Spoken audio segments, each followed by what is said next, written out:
Buenos días. Comenzamos la segunda sesión del Congreso Europeo de Roma Studies.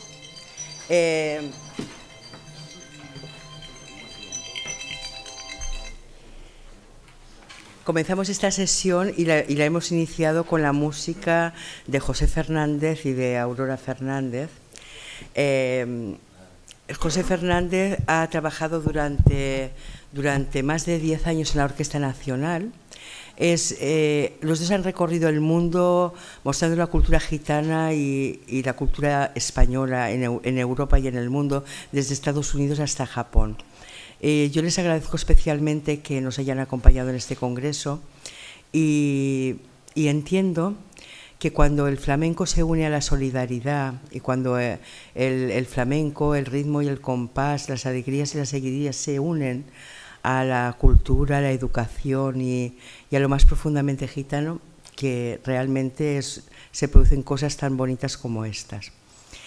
Empezamos esta segunda jornada, la segunda sesión del Congreso, como estaba previsto en el programa, con un encuentro de estudiantes gitanos, de estudiantado gitano. Me dicen mis amigas de la Unidad de Igualdad, estudiantado, que incorpora a las estudiantes gitanas y a los estudiantes gitanos. Y tenemos con nosotros un grupo de mujeres y de hombres, de jóvenes, que representan una nueva generación para el futuro, una nueva generación de historiadoras, de historiadores, de sociólogos, de trabajadores sociales, pero tenemos otros muchos a través de las redes que son maestras, que son ingenieras, que son médicas, que son veterinarias, y todas estas gitanas y gitanos que están creciendo, ¿no? Un poco como esta primavera gitana que tenemos de juventud. Pues nuestro interés y nuestra pasión es crear una red de cooperación, una red de ayuda mutua, de complicidades y de compañías en estas soledades que muchas veces da los campus a nuestras jóvenes chicas y chicos que se sienten muy solas y muy desamparadas en un mundo, pues que bueno, que tiene sus dificultades también y en la que no se sienten tan copartícipes como deberían. Y ahora voy a ceder la palabra a María Heredia. María Heredia, que va a hacer una presentación de su trabajo, de su persona y de su historia. María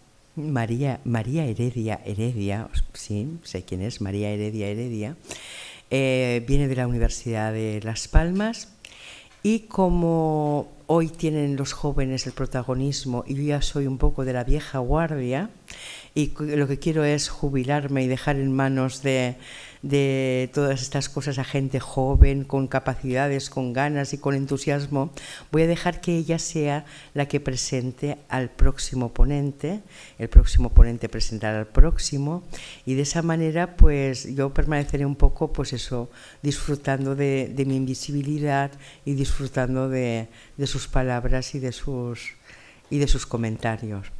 Os agradezco mucho vuestra presencia, le agradezco mucho al tío su presencia, al tío Ramón y disculparme, el José, Arturo es, ¿no? Y al tío Arturo su presencia y por supuesto a mi padre Enrique, también su presencia se la agradezco siempre. Pues con eso inauguramos la jornada con las palabras de esta preciosa mujer que nos va a hablar pues de su historia y su futuro, y con la idea pues eso de animar a todas estas jóvenes que nos están viendo por internet y por las redes para que estudien, para que se esfuercen, y animar sobre todo a estas pequeñitas como Natalia y como su hermana Natalia Escudero, ¿es verdad, Natalia? ¿Tú te podrías levantar, Natalia? Un poquito, un momentito, para que te vean bien las cámaras. Porque ¿tú qué quieres ser de mayor, Natalia? Yo aún no lo sé, pero quiero hacer un futuro bueno. Hacer un futuro bueno. ¿Y tú qué quieres estudiar? ¿Qué te gustaría estudiar en la universidad? Aún no lo sé. Pero ¿quieres venir a la universidad? Bueno, yo espero que tú no pasen mucho los años deprisa y yo pueda ser tu profe igual, ¿eh? Bueno, pues para todas estas nuevas generaciones de Natalias, de pequeñajas que están creciendo, que vean todo lo que significa pues venir a la universidad, tener oportunidades y poner en pie de igualdad a las gitanas y a los gitanos. Muchísimas gracias y os dejamos con María. Bueno, buenos días a todos. Como ha dicho Ana, mi nombre es María Heredia Heredia, yo vengo de Las Palmas, soy licenciada en Historia. No sé si vale. Hice un máster en Gestión Cultural y ahora estoy haciendo el doctorado en la Universidad de Las Palmas. Mi campo de estudio es la historia del arte y la historia del arte unida al feminismo. Quizás por el ejemplo de que vi en casa de mi madre. Mi madre y mi padre son oriundos de Málaga. Ellos estuvieron en Melilla viviendo un tiempo de pequeños y ya después, pues como casi todos los gitanos de Las Palmas, pues se establecieron en las islas. Yo y mi hermana somos la primera generación que nació en Canarias. Nosotros somos de allí, pero nos pica la sangre andaluza, siempre tiramos para allá. Mis padres fueron un ejemplo un tanto atópico. Mi madre se casó con 25 años, muy vieja, decían los de su época. Mi padre con 28, me tuvieron con 30, a mi hermana con 35. De hecho, no quería tener más hijos después de mí, porque decía que con uno ya bastaba, porque a uno le podía dar un futuro muy bueno. Pero bueno, no me quiso dejar sola, me dio a mi hermana, lo cual le agradezco mucho, porque es mi compañera y mi mejor amiga. Mi madre tuvo 2 hijas porque decía que les iba a dar un futuro que ella no había tenido. Porque a mi madre la sacaron con 12 años de la escuela, no pudo estudiar, es semianalfabeta, sabe leer un poco, malamente escribe, es algo que le ha pesado toda su vida. Ella me decía cuando era pequeña, a mí me hubiese gustado ser periodista o ingeniera. Siempre decía, me hacía mucha gracia porque me decía profesiones como que yo veía de hombres, ¿no? Y yo decía, pero mamá, no te pega eso. Y dice, pues yo hubiese sido una buena reportera y no sé qué. Y yo, bueno, y yo creo que un poco ella volcaba esas esperanzas en sus hijas, aún lo hace. Y creo que se ve con orgullo en nosotras. Yo recuerdo que ella, yo estudié en colegios semiconcertados, semiprivados. Cuando pasé al instituto ya público, para mí aquello fue como un trauma, porque yo venía de una escuela muy pequeña, de mucha protección, y verme con tanta gente para mí fue como un poco traumático. Y recuerdo que perdí un año. Y bueno, las asistentes sociales vinieron a casa a hablar con mi madre y con mi padre, que eso no podía ser, que yo tenía que ir al instituto y tal.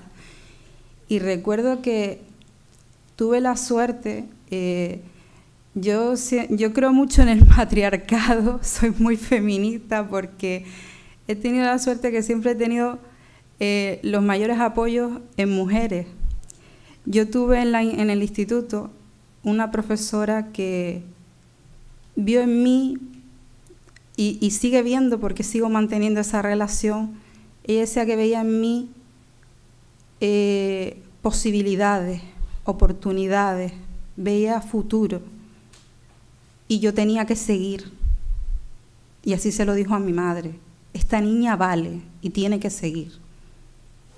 Y si tengo que mover lo que sea, lo muevo, pero esta niña vuelve al instituto. Y volví al instituto. Hice primero de bachillerato, hice segundo de bachillerato. Esta profesora era historiadora y yo soy historiadora por ella, porque es mi ejemplo, fue mi primer ejemplo. Bueno, mi segundo ejemplo, porque mi primer ejemplo es mi madre. Y siempre me ha gustado estudiar y leer. Leer es mi gran pasión. Recuerdo que cuando tenía 13 años, y esto se lo contaba a Ana en el texto que le mandaba, mi madre me regaló mi primer libro, como ella decía, de grandes. Me regaló Romeo y Julieta a los 13 años. Me lo leí en 2 días. O sea, me lo bebí. Desde entonces soy un ratón de biblioteca. Yo todos los días leo algo, porque el cuerpo me lo pide. Mi madre dice, no me metas más libros en casa, porque si no sales, si entra un libro más, sales tú de la casa. Y yo, bueno, vale, me voy a comprar una tablet para no molestarte y no meter libros. A la semana siguiente me compró Ana Karenina. No sé si lo han leído, es un libro así de grande. Ese tardé una semana y me lo leí. Desde entonces la cultura es mi pasión y lo que me gusta hacer. Llegué a la universidad. Cuando llegué a la universidad fue un poco difícil. Mi padre, en Las Palmas nosotros vivimos en la capital, de la isla es en la capital, y ahí hay una facultad que es la Facultad de Humanidades. Y después, más lejos de allí, está el resto de facultades. Y mi padre me decía, vale, yo te dejo ir a la universidad, pero tienes que estudiar algo que esté cerca de la casa. Y yo decía, pero papá, ¿y si lo que quiero estudiar está lejos? Porque claro, todo el mundo me decía, no, hazte asistenta social, que eso es bonito, así ayudas a la gente y tal. A la gente era ayudar a mi gente, lo que me decían. Digo, pero es que eso es muy bonito, pero es que yo no quiero ser asistenta social. Yo creo que para eso hay que valer y hay que tener tal. Digo, y tuve la suerte de que en ese campus de ahí abajo pues se estudiaba historia y me cuadró la cosa y mi padre me dejó ir. Pero bueno, fue difícil porque claro, mis tías decían, pero tú vas a dejar a la niña que vaya y si se va a juntar con los payos y si se hace tal. Y mi padre siempre fue, el pobrecito, en paz descanse, siempre fue una persona de pocas palabras. Él no decía nada, nunca decía nada, pero él después hacía lo que le daba la gana. Y él después decía, tú vete, yo te dejo, tú vete. Bueno, pues yo fui. Y fue la mejor decisión de mi vida. A mí me apasiona la historia. Creo que en historia nos decían una cosa, y era que si no comprendías tu pasado, no entendías tu presente ni podías cambiar tu futuro. Y yo creo que es verdad, y eso se aplica a cualquier cosa de la vida. Y en la universidad pues descubrí en segundo de carrera la historia del arte. Y ya está, y lo vi claro, ese era mi futuro, esa era la vida que yo quería, eso era lo que a mí más me gustaba. Y me enseñaron el cuadro que había hecho una mujer y yo era como, pues claro, en el instituto yo tenía historia del arte y era como todo hombre, todos cuadros de hombre, y yo me preguntaba a mí misma, digo, pero es que ninguna mujer ha pintado un cuadro, ninguna. Y me enseñaron uno en la universidad por fin, y dije, por fin, un cuadro pintado por una mujer. Y me encantó. Y hice mi trabajo de fin de máster sobre mujeres artistas. Y creo que esa es mi vía de estudio, mi vida y a lo que me quiero dedicar. Ha sido muy divertido porque en estos días, en estas comidas, cenas que hemos tenido, me han planteado nuevas vías de estudio. Ana me ha abierto ahí un camino quizás nuevo, muy apasionante. Nunca me había planteado el unir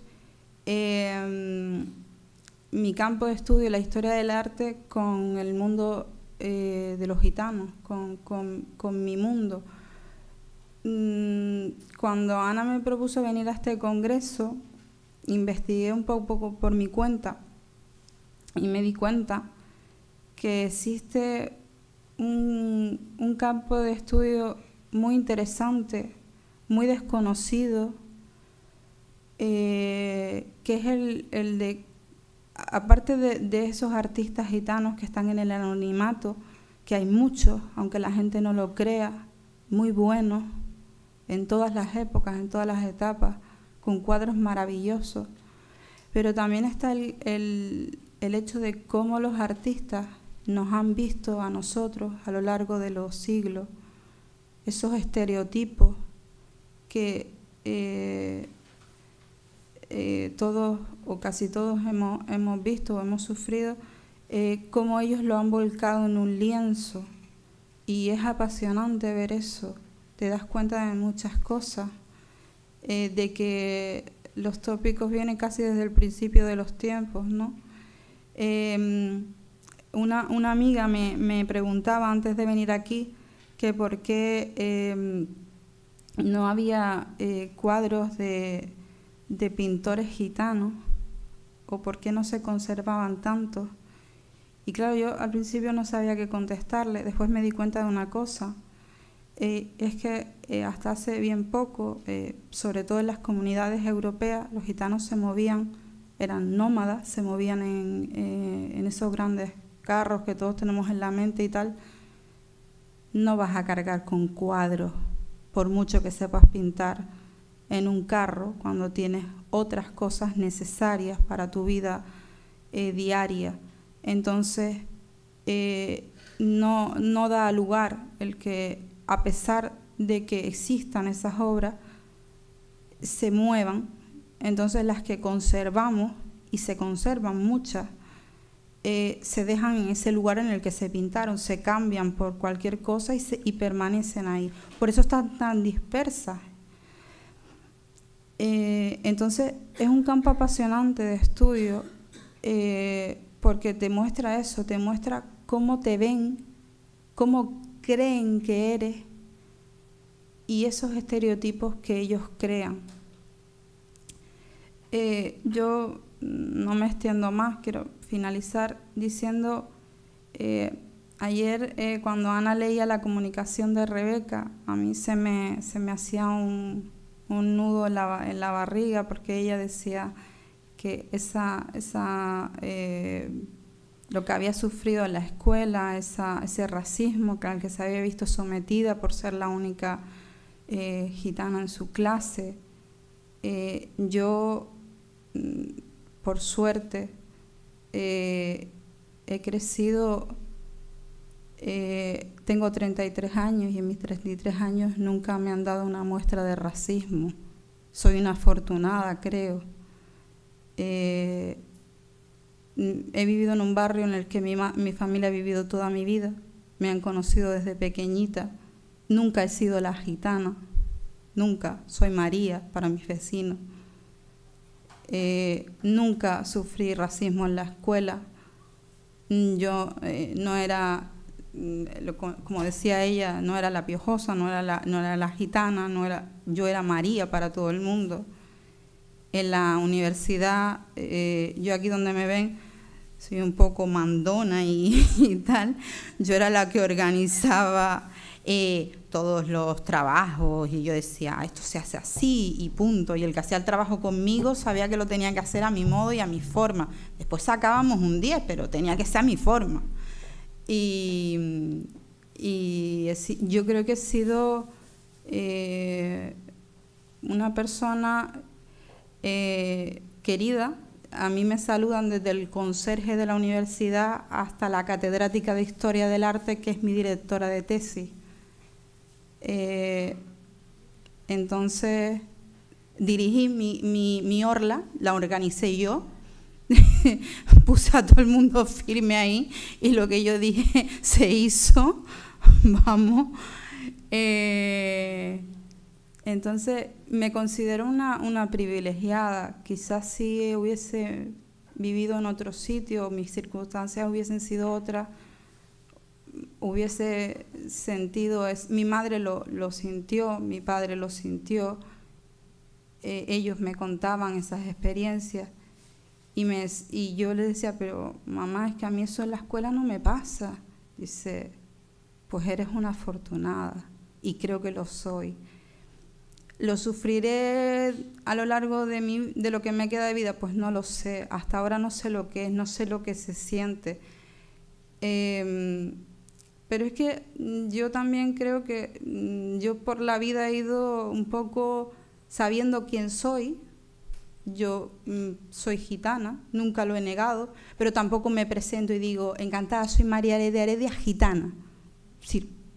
Si no entiendes que Heredia claro, es que la gente, yo me acuerdo, mis compañeros de clase decían, cuando se enteraban, pero tú eres tontito, tú no asocias Heredia con gitano. Dice, sí, claro. Y después pasábamos a seguir hablando, o sea, no nos parábamos ni nada. Yo no he sufrido esas preguntas incómodas de las que hablaban, gracias a Dios. No he tenido esas cosas, pero claro, yo decía, pero eres cortito, o sea, tú no asocias Heredia o Carmona con apellido gitano. Dice, sí, claro, pero chico, yo no sé, o sea, yo no me puedo hacer más morenita ni tal, yo tengo las facciones que tengo, si tú no las asocias el apellido y la cara con que soy gitana, pues no sé. Pero la verdad es que, como digo, leyendo como lo que leían ayer, yo me sentía muy afortunada. Y sobre todo me siento muy afortunada porque a pesar de que la intolerancia ha venido más de mi propia familia que del resto de la gente, lo cual es triste, porque a todo el mundo le gusta sentir el apoyo de los suyos. Pero bueno, he tenido el de mi madre y el de mi padre, creo que son los más importantes. Mi padre estuvo muy enfermito, él sufrió un ictus y quedó afásico, no podía hablar. Pero yo siempre tengo una imagen en mente. Él no pudo venir a mi orla, fue a la de mi hermana. Y siempre lo recuerdo cuando mi hermana dijeron su nombre y fue a recoger su título. Mi padre se reventó las manos aplaudiendo. Y esa imagen yo siempre la tengo en la cabeza, como el hecho de que mi padre estaba profundamente orgulloso de sus hijas y de lo que habían logrado sus hijas.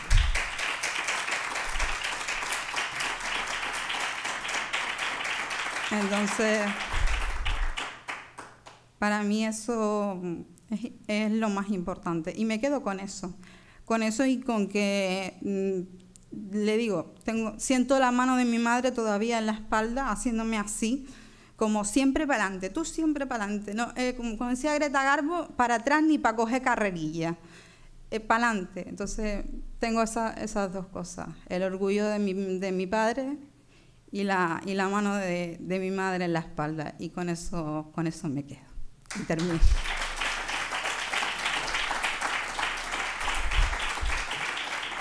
Y no sé a quién tengo que presentar, ¿no?